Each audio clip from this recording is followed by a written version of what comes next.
Newsbreak. Sa headlines kan mga barata pagsilibrar kang ika-128 anibersaryo kang Araw ng Kalayaan sa siyudad kang Naga, halipot alagad simple. Kausa kang kasulo sa nasulong residensya sa Barangay Kararayan padagos pang pinag-iimbestigaran. PNP Naga nakapagrehistro ning tulong anti-illegal drug buy bust operation sa laog ning Sarong Aldao. Tulong suspect arestado, saro nakadulag.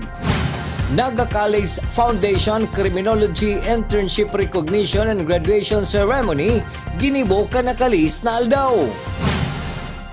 Uya ang mga bareta sa Aldao na ini. Ako po si Chris Palomania. Naging halipot asin simple sana ang pag-obserbar kan lokal na gobyerno kang Naga sa ika-128 anibersaryo kang Araw ng Kalayaan na ginibo sa Plaza 15 Martires. Matapos ang flag raising ceremony na pinanginutan ni Mayor Leni Robredo, kaibahan ang mga miyembros kan sangguniang panglungsod kang Naga, tulos man pinagsunod ang wreath-laying ceremony sa monumento kang 15 Bicolanong Martir. Dahil naman nagtaon ng mensahe si Mayor Robredo.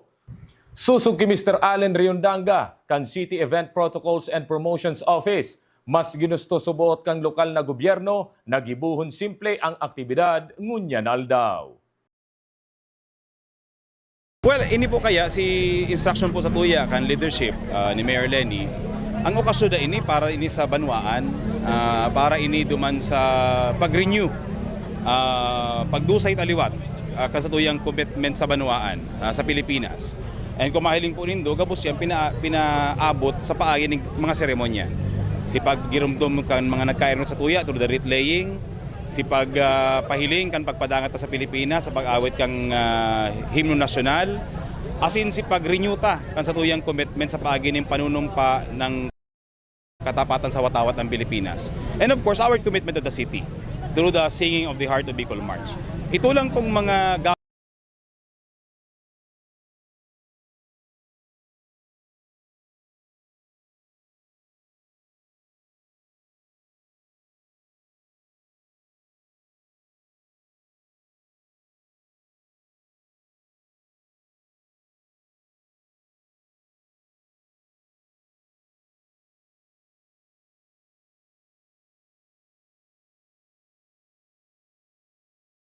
gawin na ito is more than the speeches, no? Iyon na ito ang kabilugan kang mensahe kang Philippine Independence Day na sa simbolo man, sa taram, sa kanta o sa mga pagdusay, ang pagkamuot po sa banwaan dahil man naghihira. Yan po si mensahe kang seremonya ngunyan digi sa Naga. More than the speeches, more than the words, ang pinakamahalaga ang tao, mati niya, ang pagpadangat sa banwaan. Mientras tanto, sa ipinaluwas na direktiba kan sugma kang PNP Regional Command 5, pinagsugo kaini na maging full alert status ngunya na Independence Day ang gabus na police station sa Bicol Region. Sa Naga City Police Office naka-standby ang mga personahe na naka-assign sa Civil Disturbance Management na iyo ang maresponde in kaso may mangyaring kariribukan o may kilos protesta. Sigun kay Police Captain Daisy Angeles, naka-maximize ngunyan ang gabos na personahe kang Naga City Police Office. 85% subuot kang kabilugan na bilang kang pulis sa Naga ang nakadeploy ngunyan na Aldao. Mayo man ang monitor ang PNP Naga na may nagkilos protesta.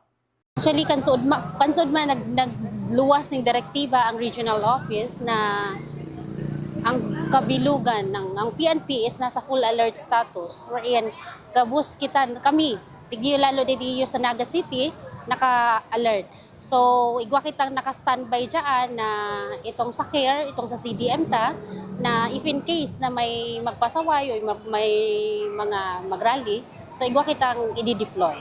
Ang deployment tangon yan, since full alert status kita is binaximize me. So halos 85% kan sa tuyang kapulisan is nakadeploy. Sa Camarines Norte, nangapuda ning pagkasararo si Governor Dong Padilla na iyong nanginutan sa paggirumdom kang Araw ng Kalayaan sa nasabing probinsya. Ang detalye sa report ni Juan Carlos Aguirre. Nakisumaro ang manlain-lain na sektor asin grupo sa Camarines Norte sa paggirumdom kan Kapitolyo Probinsyal asin iba pang ahensya kan gobyerno kan ika-128 na taon kan aldawnin katalingkasan kan Pilipinas. Sa sarong programa sa Capitol Grounds kan Cam Norte, nagteripon ang mga empleyado asin opisyales kan mga opisina kan gobyerno kaibahan ang mga miyembros kan mga civic society organizations. Pinanginutan ini ni Camarines Norte Governor Ricarte Dong Padilla. Sa iyang mensahe, tinawan ka ininin doon ang pagkasararo. Nasusog sa iyo ang liyabe sa pag-uswag kan banwaan. Nagtutubod si Gobernador Padilla na sa paaginin pagkasararo, asin tamang paggiya kan mga jóvenes, makakaabot ang Pilipinas sa maliwanag na futuro. Yan ba ay paninindigan natin na ang Pilipinas ay fragmented, na ang Pilipinas ay nagkakawatak-watak, ang Pilipino ay hindi nagkakasundo?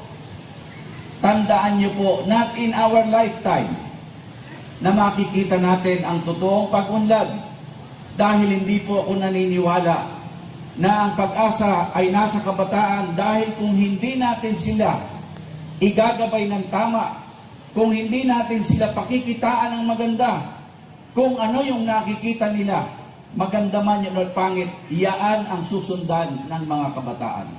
Mientras tanto, pagkatapos kan programa sa Capitol Grounds, sarabay na nagmartsa ang mga empleyado kan gobyerno asin mga organisasyon sa mga tinampukan kabisera kan probinsya. Natapos ang pagtiripon sa sarong banal na misa na ginibo sa laog kan SM City Daet. Para sa GNN TV 48 Naga, Juan Carlos Aguirre, Newsbreak. Padagos sa mga bareta, nakisumaro ang SM City Naga sa paggirumdom kang selebrasyon kang Independence Day ngunya na aldaw. Presente kasubagong aga sa seremonya kang mall sinda City Councilor Elmer Baldimoro, Vice Mayor Gabi Bordado, asin mga personahe kang Naga City Police Station 5 sa panginginot ni Police Major Louis Ordonez. Sigun kay SM Mall Manager Janet De Vera, importante subuot na magpartisipar ang mga establishmento kang syudad sa mga arog kaining okasyon para maipahiling sa publiko ang tunay na pagpadangat sa satong nasyon. Sabi pa ni De Vera, dapat ipag-urgulyo kang lambang Pilipino ang saindang pagkakakilanlan, bako lang sa taram kundi maging sagibo. Arog kang simpleng pagsuporta sa mga lokal na produkto na dakulang tabang ngunyan sa ekonomiya kang nasyon. Mahalaga talaga na maipakita natin na ang pagmamahal natin sa ating bansa, no? Importante yon na nakatatak sa ating mga tao, sa ating mga customers, na we are serving the Filipino people. In fact, sa amin dito sa SM Supermalls, the trust would always be for the benefit of our customers. Let us be truly proud of being Filipinos, hindi lang sa salita, sa gawa din. Unang-una, yung pagpapatronize natin ng mga Philippine-made products. Napakalaking contribution yan sa economy natin. Sa ibang bareta, nagpapadagos ang pag-iimbestigar kang Bureau of Fire Protection sa nangyaring kasulo sa harungkan mga biktima sa Barangay Kararayan, Siyudad ning Naga. Kabali sa tinututukan kang PNP ang subuot Octopus Connection sa laog kang residensya na pwedeng digdi nagpuon ang kalayo. Sa samuyang pagbabalik, tulong anti-illegal drug bypass operation pinagkundusir kang NCPO sa laog ning sarong aldaw. Yan ang sinipapang nangingenot ng mga bareta, digdi lang sa GNN TV 48 Naga Newsbreak.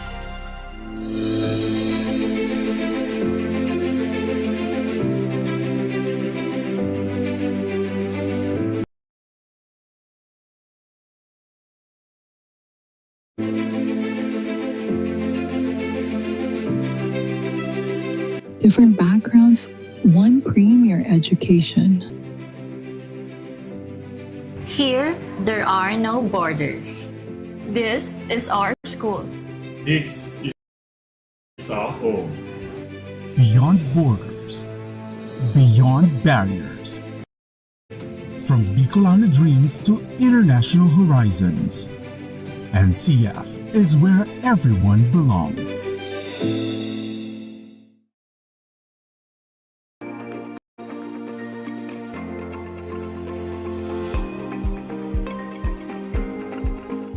Bilang magulang, importante for me na ligtas sila at masaya sa school.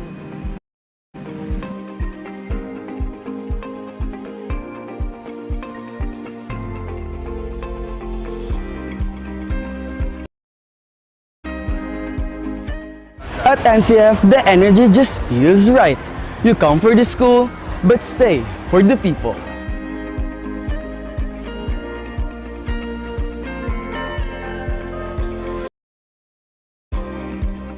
Dito, we learn independence, pero solid pa rin ang support system.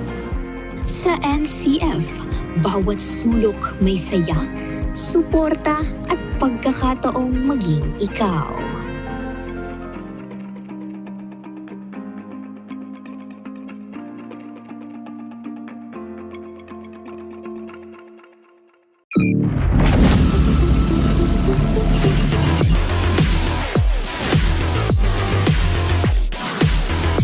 Invest in your dreams. We'll handle the innovation-powered excellence. This is how we lead the future.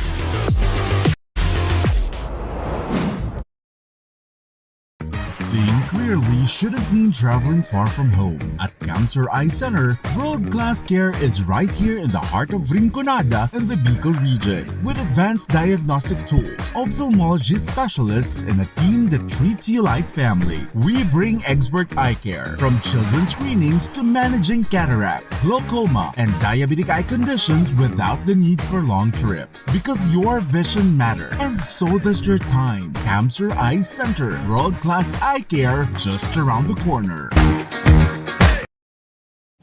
Sa pagpapadagos kan mga barata, nag-atindir si Barangay Kagawad Niboy Rukid, kang Barangay Concepcion Pequeña, Syudad ng Naga. Kaibahan ang bilog na konseho kang nasabing barangay sa ginibong aktibidad sa Plaza 15 Martires kasubagong aga. Si Kagawad Rukid ang nagtutukaw ngunyan bilang acting barangay Captain kang Barangay Concepcion Pequeña matapos suspinderon ning sarong bulan si punong Barangay Francis Mendoza huli sa kasong administratibo na pinagsaangat sa iya sa Blue Ribbon Committee kang sangguniang panlunsod kan Naga.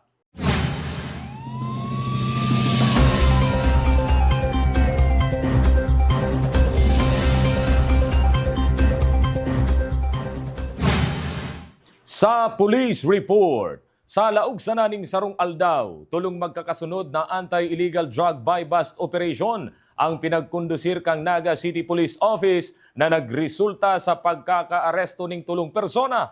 Ang detalye sa report ni Cristina Valenzuela. Puon alas 6 hasta alas 10 ning banggi. Tulong magkakasunod na anti-illegal drug buy-bust operation ang pinagkondusir kang Naga City Police Office as in City Police Drug Enforcement Unit na nagresulta sa pagkakaaresto kan tulo na drug personalities kang syudad ning Naga. Inaresto kang Police Station No. 6 si alias Bob sa Zone 7 San Rafael, Cararayan, pasado alas 6:41 kasubanggi. Ang suspect nakumpiskaran in 8 pidasong plastic sachet ni subuot shabu na nagkakantidad 13,600 pesos. Alas 9:38 maning banggi sa Zone 7 Sagrada Familia, Barangay Peña Francia, kang maabutan kang Police Station No. 3 ang 31 years old na construction worker na si alias Ed. Daradara ang 10 gramo nin suspected shabu na may standard drug price na 68,000 pesos.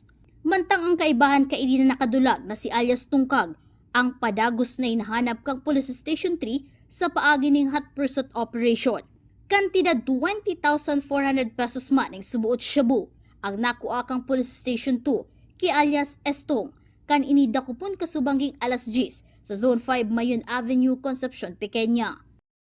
Kan suod man nagkaigwa kita ning tulong sunod-sunod na buy-bust operation saro sa Barangay Cararayan na kung saan saro ang nadakop. Ang saro is sa Barangay Concepcion Pequeña, saro din ang nadakop. And itong saro sa Station 3 sa Barangay Sagrada Familia. Ang tulong suspect na nadakop ang may mga dati naman na kaso. Si alias Estong may 2 previous case sa theft.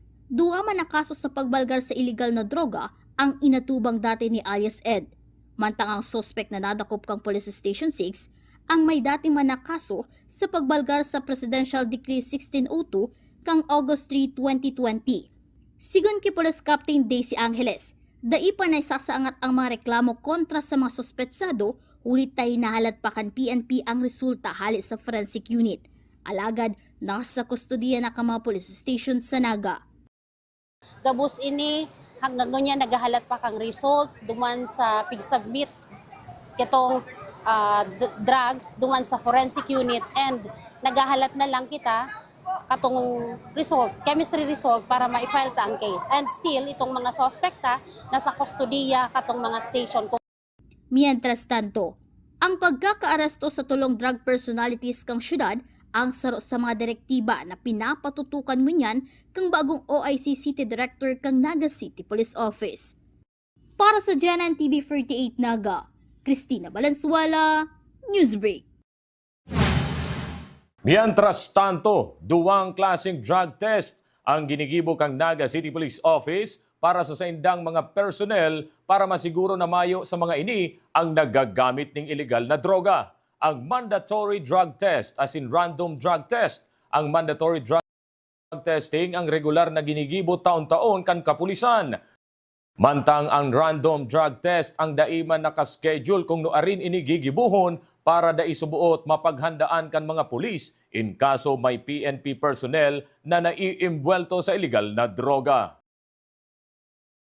May inaapod po kitang mandatory drug testing at meron din pong inaapod na random drug testing. Itong mandatory drug testing, yan po talaga ay taon-taon ginigibo sa kapulisan. At ang random naman po, pag halimbawa itong mga sinaaputang surprise baga para dahil mapaghandaan kung sakali man may nagigibo ning nag-involve sa illegal na droga. Sa ibang police report, pinagbubulungon niyan sa Bicol Medical Center ang biktimang 76 anyos na si alias Tonyo para uma asin residente kang Ocampo, Camarines Sur matapos magsapo ning tama ning saksak sa tuong parte kan sa iyang liog. Ang tinutok ng sospek, iyon sa iyang kainuman asin nakadiskusyonan na si alias Rick na tulos subuot nagdulag matapos ang insidente. Tulos man nadara sa Ocampo District Hospital ang biktima, alagad pinaglipat sa Bicol Medical Center gamit ang patrol kang PNP Ocampo.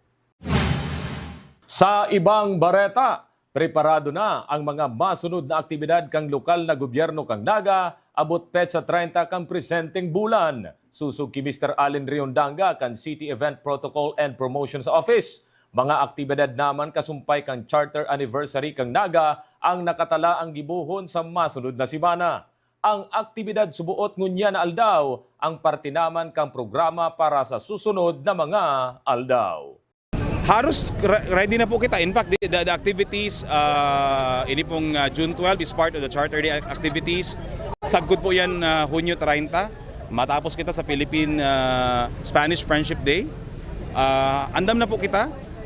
In fact, even ito pong mga dudurumanan, mga bisita ng mga secretaries, andam na po itong mga lugar na ito for the ceremonies na gigiribuhon ta sa Charter Anniversary. Naga College Foundation Criminology Internship Recognition and Graduation Ceremony, ginibo kang nakalihis na aldaw. Ang detalye sa report ni Campus Correspondent Kenneth Del Mundo. Kan nakaaging Miyerkules, ginibo ang Criminology Internship Recognition as in graduation ceremony. 277 criminology students ang naggraduar sa Cluster 1 as in 280 sa Cluster 2. Ang programa may temang Guardians of Justice 2026, Digitally Equipped Lifelong Learners in Modern Law Enforcement.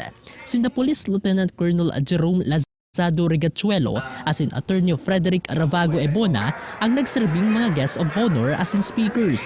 First of all, I would like to greet congratulations to the Criminology Internship graduate class 2026 for completing their internship. So as to the message, So siguro maging disiplinado lang sila. So kahit saan ka pumunta, pag disiplinado ka, skills and others will follow. It's really an honor to share wisdom to the graduates. Masasabi ko lang sa NCF, just continue to uphold its core values, which is quality, excellence, service, and truth. Because with that, the NCF would really continuously produce excellent graduates that would really excel in their own fields. Yung mga modern technology in terms of forensic, marami tayong technology. Marami nang inadapt yung ating dean, marami tayong na-purchase, marami tayong sa laboratory. So that's part of technology na kailangan natin. Dati, in terms of photography, manual, ngayon hindi na pwede, di ba? So, marami. Sa pagdating naman sa fingerprint, meron naman tayong bagong technology dyan. No? Pagdating sa crime scene, meron na tayong mga technology na ina-adapt yan. Kailangan natin mag-adapt or else talaga maiiwanan tayo. Kabali sa naggraduar si Arthur Itay, intern class president sa Cluster 2. Sinabi kay ni na ang pagpursigi, tiyaga asin paglaom ang naging kasurog niya para makatapos sa pagklase. Dawa subuot na pundo siya nin pirang taon sa pagklase, huli sa problema sa kwarta, dahil naging ulang para siya makabalik sa pagklase asin makagraduar. Ang contribution kan Naga College Foundation sa padagos na pagpapauswag akan kaisipan, kakayahan asin experience kan mga estudyante sa paagi nin pag-invest sa mga modernong pasilidad asin programa kan College of Criminal Justice Education ang urog na nakatabang sa Top 1 Cluster 1 valedictorian na si Rhea May Capin. Super happy po. Sobrang happy talaga kasi supposedly batch 2022 ako dapat mag-graduate. So naabutan ako ng pandemic and as financial problem. Ngayon ako batch 2026 nakapag-graduate. Nag-ipon muna ako ng pandemic simula noong 2020, then from 2024 nag-enroll ako. Tapos with the encouragement of my parents, nakapagtapos naman. So, ang laking contribution po nun, especially na nagkaroon na ng separate building ang criminology and also the classrooms, well aircon po sila lahat and maganda siya sa welfare ng mga students sa pag-aaral. And also, may mga bago na rin na mga laboratories na ginagamit namin na mas nagpapa-improve ng skills namin when it comes to the different subjects sa criminology. So, nakatulong siya para ma-enhance ang knowledge namin and as well as our skills. Totoong dipisil ang 4 na taon na pag-aagian sa kolehiyo. Alagad, huli sa determinasyon asin kagustuhan na makatapos na dinagdagan pa kan suporta na tinataw kan Naga College Foundation para sa ikararahay kan mga estudyante asin para sa oportunidad na nag-aaral sa sainda, mas naging madali ang saindang pagklase. Para sa GMN TV48 Naga, Kenneth El Mundo, Newsbreak. Yan ang mga bidang baretang nakalap kag mas pinakusog na puwersa kang GNN TV48 Naga News and Bicol Affairs. Nay malingaw na i-follow ang Sabuyang official Facebook page, GNN TV48 Naga. Padagos kaming mahatod ni mga baretang garantisadong nangingenot asin napapanahon. I-hit ang subscribe button sa Sabuyang YouTube channel, GNN TV48 Naga, para updated kita sa mga bareta asin istoryang bida ang Bicolano. Ako po si Chris Palomania, asin ini ang GNN TV48 Naga Newsbreak. Sa NCF, tambayans are not just tambayans. They are a place to vibe with your people. It's where Tigers connect. And sometimes, it's also the best place para huminga.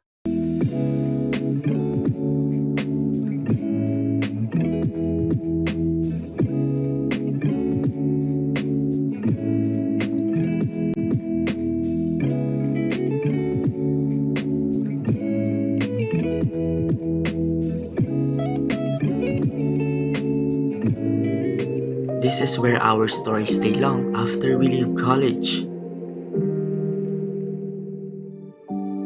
The quiet witness of how we built our future.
Titiwin ko na po lahat yan.